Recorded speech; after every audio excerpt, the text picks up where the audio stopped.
And that decision has allowed freedom-fighting Bitcoiners to challenge the constitutionality of taxing Bitcoin before the 2024 year.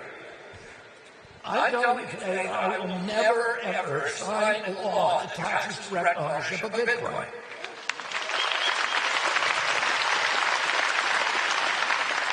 I will use my power to reverse any law that does so.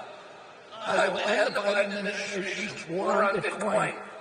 After Bitcoin is not only critical for citizens' financial autonomy, freedom, and privacy, it is essential to keep it decentralized and democratic as Satoshi created it to be.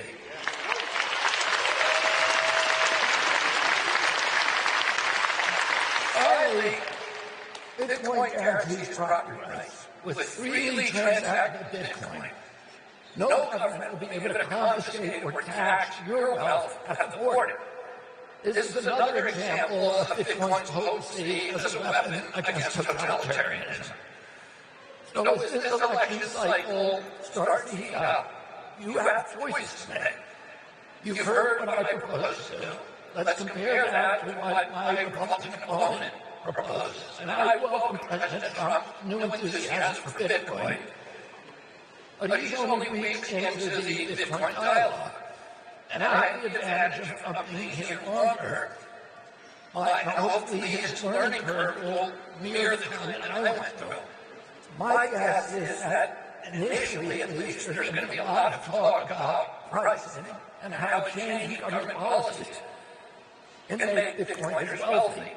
But we all know that that is just one of the minor points of Bitcoin. Bitcoin is about something much bigger.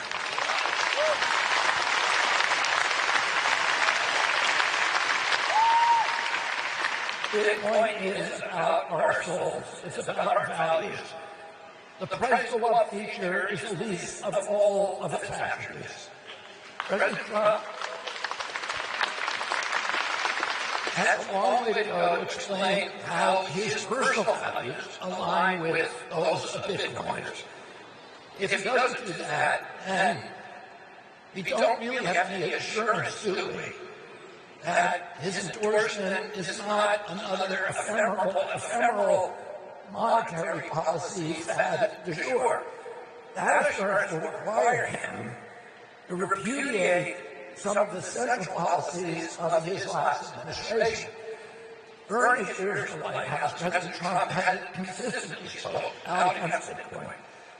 In December 2020, he was openly hostile to Bitcoin and tried to outlaw self-custody laws. This was a time when Americans, particularly, more than any time in our history, needed any sort of value that they could get to compensate to the hits to their income from the lockdowns and the declining purchasing power due to the money printing orgy and the COVID closures of all of our businesses. In 2021, President Trump doubled down and declared that Bitcoin, it just seems like a scam. I don't like it because it's another currency competing against the dollar. I'm happy that President Trump has had this evolution. I'm proud that I helped blaze a trail that made it easier for other political leaders to follow. And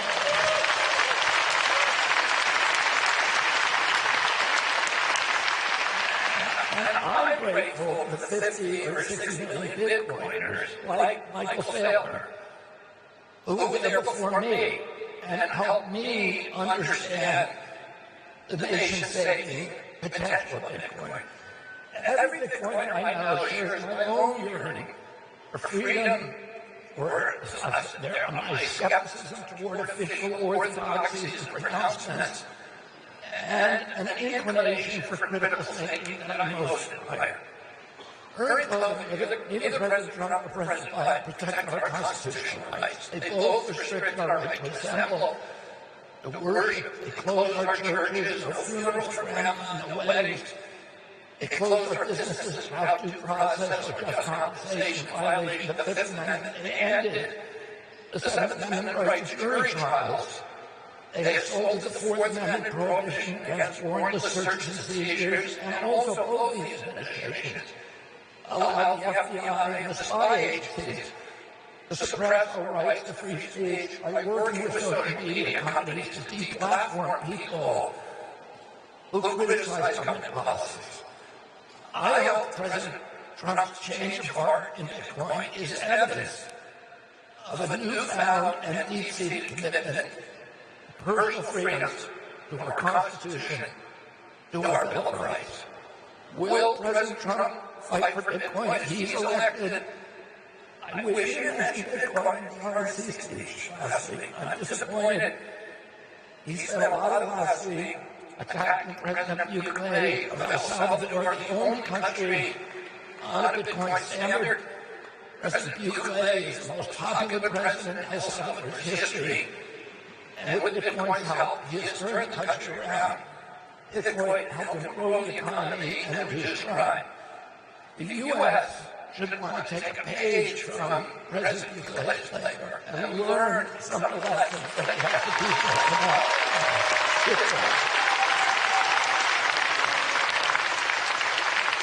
And even more alarming, President Trump, in an interview last month with Bloomberg, floated the idea of bringing on Jamie Dimon as his Secretary of Treasury.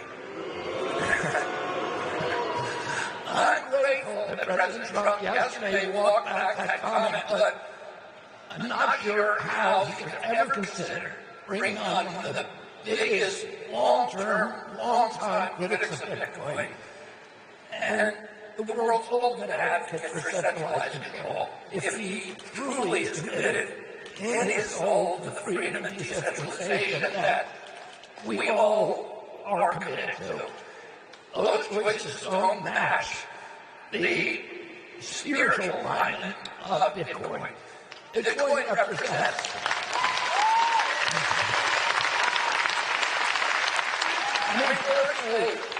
I would rather see something like Michael Saylor or Caitlin Long as Treasury Secretary.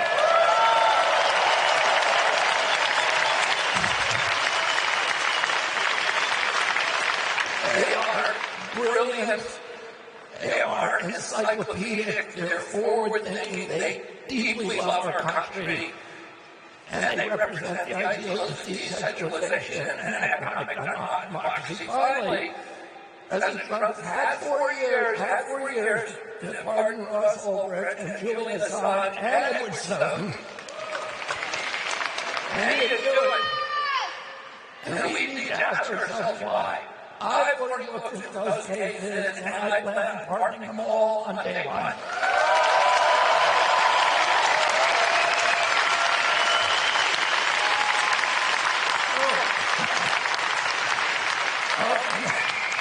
In this election year, I encourage you to study your choices. Look at the candidates' policies, but more importantly, look at their actions. To decide if they are genuinely part of the problem or if they're part of the solution. Decide if they align with what you believe in your heart. Remember, Americans need, and remember what Americans need, what we want, and then vote accordingly. I want to leave you today with a core belief in Bitcoin, in the Bitcoin community. Bitcoin is the currency of freedom, the currency of liberty, the currency of hope. It restores self-sovereignty back to the individual, which is the whole purpose of American democracy. It gives us digital property rights, which is the core of our democracy. And it provides a score of value that will allow middle-class Americans to live in abundance again. I want to be the president who can bring back hope. And I'm grateful to be part of your Bitcoin community. In fact, I don't think myself as red.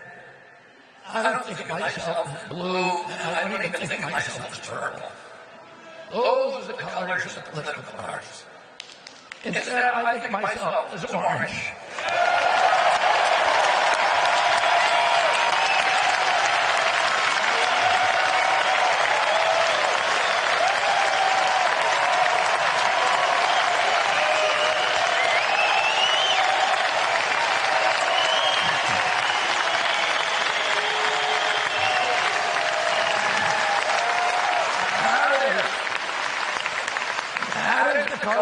Freedom. And it's true that President Trump has orange hair. And I can only admire him for that from afar. I'll never be able to match him on that. It's a really great start, but I have an orange heart, and that's what you support. Thank you all very much.